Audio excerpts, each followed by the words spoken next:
after City Lights had failed to recognize some of the virtues of my friend Ivan Arguelles' poetry. It's from a long poem called Villanelle. I'll read you a little bit of it. There's some sections from it here. But this is the Villanelle in Villanelle. Hour, sunset, fire retreating. Hour of thoughtfulness, sweet reverie. Let us talk about the stupidity of publishers.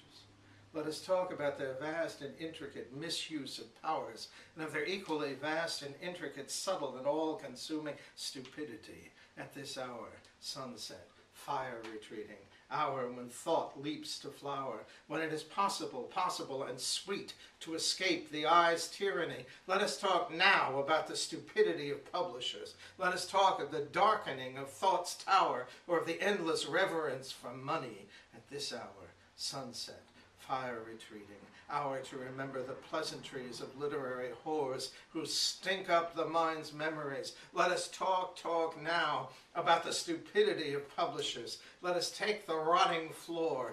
Let us remember the reviews and their duplicity. At this hour, sunset, fire retreating hour. Let us talk about the stupidities of publishers. Followed by only a few days, a week perhaps, to live at this extremity, a life begun, over, as at the turn of a line. She's terrified. Projects, futurity, the shapes of living, gone.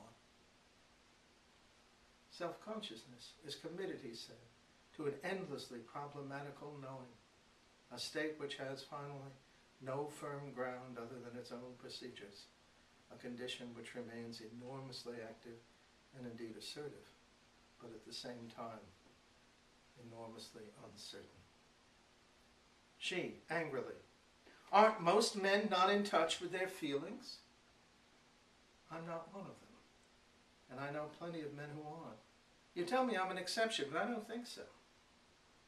I was aware of the men shouldn't show their feelings, they should be tough, men should do this, men should do that kind of thing. As I grew up, I thought it was silly. It didn't seem to apply. No thoughtful person, and there were and are plenty of thoughtful persons, needed to take it seriously. To put it another way, the myth of the rough, tough male was over, and it was perfectly clear that it was over. Even John Wayne was always feeling things. From passion for buddies in war films, love, etc. It perhaps had been one, not the only, way of being male in our culture, but really nobody seemed to believe in it anymore. What seems to be happening now is that we are taking this stick figure, knocking it over, and congratulating ourselves on our bravery in doing so. Why should we do that? Well, at one point, the stick figure of the tough man might have been taken with qualifications as the norm, the image of what a man should be. By my time, it was no problem for me to knock it over. But if I knocked that over, what else might I knock over? What other stick figures were there just waiting for an inquiring mind to knock them over, in the realm of religion, for example, or in social relations? That, I think, was the real question. How could the status quo deal with that? Well, says the status quo, let's make a big deal about getting beyond the myth of the tough man. Nobody believes in it anyway. So we're not losing anything.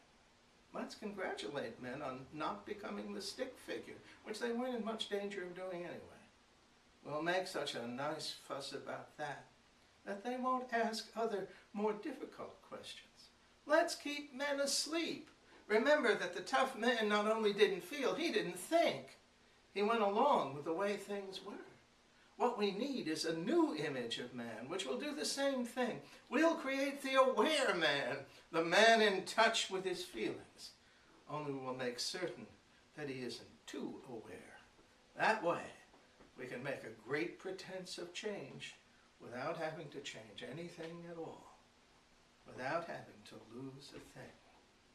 And what she said about Arnold Schwarzenegger?